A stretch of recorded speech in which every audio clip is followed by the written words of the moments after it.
Hey guys, मेरा नाम प्रीति है और आपका बहुत बहुत स्वागत है आपके इस यूट्यूब चैनल पर जिसका नाम है लेट्स ब्रेक इट। यहाँ हम NT-UGC नेट पेपर 1 की तैयारी करते हैं हिंदी में। तो जिसने भी चैनल को सब्सक्राइब नहीं किया है जल्दी इस चैनल को सब्सक्राइब कर लीजिए। पेपर 1 के साथ साथ हम जो है पेपर 2 को भी थोड़ा बहुत कवर करते हैं। उसके इंपॉर्टेंट जितने जो भी यूनिट्स हैं उसमें से इंपॉर्टेंट टॉपिक्स को उठाकर जो मुझे लगता है कि मुझे आपको बताने चाहिए तो उसको भी हम जो है अपने इस परिणाम उन्मुख बैच में यानी कि एग्जाम ओरिएंटेड बैच जो हमारा है उसमें जो है हम क्या लेते हैं आप बताइए आप लोगों को। और इसको नहीं पता है जो ये पहली बार वीडियो देख रहा है वो पीछे के 4 वीडियोस जरूर देखें। इससे पहले भी हम और वीडियोस बना चुके हैं जो कि पेपर 1 और पेपर 2 से रिलेटेड है।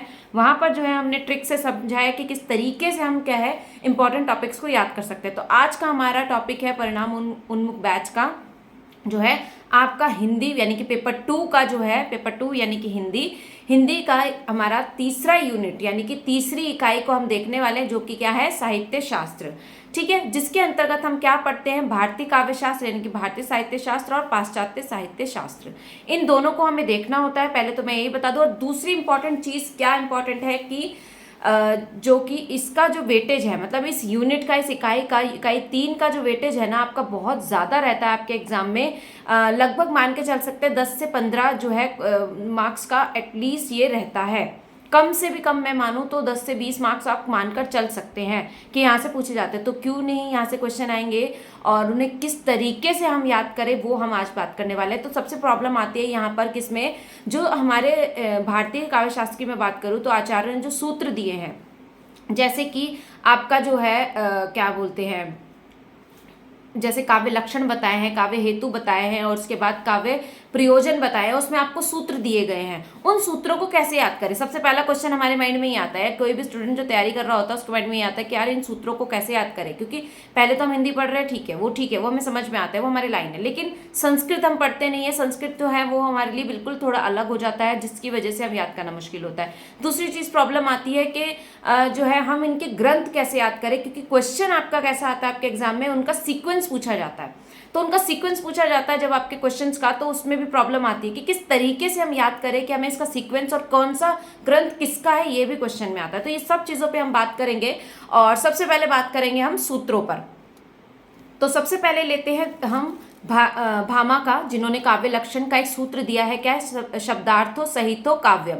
अब ये पूरी लाइन इनका तो छोटा है फिर भी याद हो जाता है। आगे जो होते हैं जैसे आनंद वर्धन का हो गया जो है कुंतक का हो गया, आपका रुद्रट का हो गया, या और भी ऐसे बहुत सारे आपको याद करने पड़ते हैं। तो उन्हें हम कैसे याद कर सकते हैं, तो ये जो है हम ट्रिक से यहाँ पर हम ट्रिक्स ही देखते हैं। तो ट्रिक्स के थ्रू मैं बताऊंगी आप कैसे याद कर सकते हैं। तो सिंपल सीधा तरीका आपका यही है याद करने का कि आप कैसे याद कर सकते हैं। आप पूरा याद ना करने की बजाय उसको यानी कि पूरी लाइन याद ना करें और सिर्फ उसमें से एक वर्ड यानी कि कीवर्ड उठा ले और उस कीवर्ड को याद रखें। जैसे मुझे याद है कि भामा जो है उनके उसमें आता है शब्दार्थो सहितो काव्यम। तो शब्दार्थो शब्द मैंने वहां से ले लिया है और सहितो ले लिया साथ में, या फिर सिर्फ शब्दार्थो भी ले लेंगे तो आपको याद रह जाएगा। क्योंकि आगे आप देखेंगे तो इसमें बहुत ज्यादा सिमिलैरिटी आपको मिलेगी नहीं, हर एक में आपको एक कीवर्ड जरूर मिल जाएगा। अब दूसरा एग्जाम्पल लेती हूँ जैसे कि रुद्रट ने दिया है क्या है ननु शब्दार्थो काव्यम। तो ननु यहाँ से ननु मतलब नहीं, तो ननु को आप उठा सकते हैं। तो इस तरीके से आप कीवर्ड्स ले लीजिए और कीवर्ड के थ्रू आप याद कीजिए। अब इसके अलावा मैं बात करूं, मैं अपने नोट से ही बात करती हूँ जो है मेरे नोट्स, ठीक है ना। दंडी का देखे तो शरीर ताविदृष्टार्थ व्यविच्छिन्ना पदावली। तो यहाँ से आप क्या ले सकते हैं शरीर की बात कौन कर रहा है, दंडी बात कर रहा है शरीर की। जो कि वो क्या बात करते हैं कि काव्य में जो शरीर यानी कि जो शब्द है उनकी बात करते हैं, शब्द से जिनका अर्थ है। ठीक है, आपने पढ़ा होगा। बस मेरा आपको पढ़ाने का मकसद नहीं है यहाँ पर, मेरा मकसद सिर्फ यह है कि आप याद कैसे करें इसे। क्योंकि एग्जामिनर आपका जो है मेमोरी लेवल भी देखता है। तो वहां पर जो है आपका ये पूछा जा सकता है क्वेश्चन कि ये जो सूत्र है ये किसका है, ये आते भी है क्वेश्चंस। ठीक है, तो इस तरीके से आप याद कर सकते हैं। क्या करेंगे, पूरा जो है सेंटेंस याद ना कर आप उसमें से कीवर्ड्स उठा लीजिए और वो उसको याद रखिए। भामा का शब्दार्थ हो गया, दंडी का क्या हो गया शरीर हो गया, शरीरम को याद रख लीजिए, और रुद्रट का ननु हो गया। इस तरीके से और भी है, वामन का भी याद रख सकते हैं। वामन ने क्या गुणालंकार की बात की, गुण की बात की, रीति को गुण का है तो गुणालंकार याद हो गया।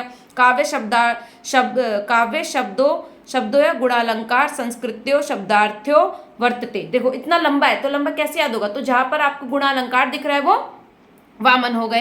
इस तरीके से आप याद करेंगे तो मुझे लगता है बेहतर तरीके से याद रहेगा और लंबे समय तक भी याद रह जाएगा आपको। दूसरी टॉप पॉइंट पर आते हैं अपने कि हम इनके जो सीक्वेंस है वो कैसे याद करें, यानी कि इनके ग्रंथ हो गए उनके सीक्वेंस कैसे याद करें, ये आता है क्वेश्चन। तो उसका सीधा तरीका ये है, देखिए दूसरी सदी में आए दूसरी सदी में आए भरत मुनि, उसके बाद छठी सदी में, सीधा 4 सदी बाद छठी सदी में आए भामा। भामा के बाद दंडी 7वीं सदी में, 8वीं में वामन आए। देखिए मुझे भी याद है क्योंकि मैंने इस तरीके से इसको याद किया हुआ है। कहानी बना लीजिए, जैसे मैं हर बार बोलती हूँ, या सीक्वेंस आप इस तरीके से याद कर लीजिए। आप सारा जो कवियों का सीक्वेंस है ना, जो आचार्य हैं आपके, उनका सीक्वेंस अच्छे से याद कर लीजिए। उनके जो ग्रंथ है ना वो उनके अकॉर्डिंग ही है। उनके ग्रंथ आपने याद कर लिए, सीक्वेंस उनका याद करने की चाहे जरूरत नहीं है। आपने अगर आचार्यों के सीक्वेंस को, क्रम को याद कर लिया कि पहले है भरत मुनि, तो भरत मुनि का नाट्यशास्त्र, ठीक है, उसके बाद आता है भामा, भामा का काव्य अलंकार, दंडी का काव्यादर्श, वामन का क्या हो गया, वो ले लिया। फिर इस तरीके से तो आपको जिसका पहले तो आपको ये याद कर लेना है कि कवियों का क्रम याद कर लिया, फिर यानी कि आचार्यों का क्रम याद कर लिया, फिर आचार्यों के जितनी भी ग्रंथ है उन आचार्यों के साथ याद कर लिया। अब उनके क्रम की बारी आती है, तो क्रम आप, अगर आपको आचार्यों का क्रम याद है तो ऑटोमेटिकली वही क्रम चलेगा आपका किसमें, आपके जो है उसमें, आपके ग्रंथों में भी। क्यों? क्योंकि ये एक एक सदी का गैप है इनमें, ठीक है। तो इतना लंबा गैप है जिसकी वजह से इनके इसमें भी कोई मिक्स नहीं है, और बहुत सारे लिखे हैं, एक एक दो दो, किसी के 3 है ज़्यादातर, जैसे कि कुंतक के हैं, आपको मिलेगा।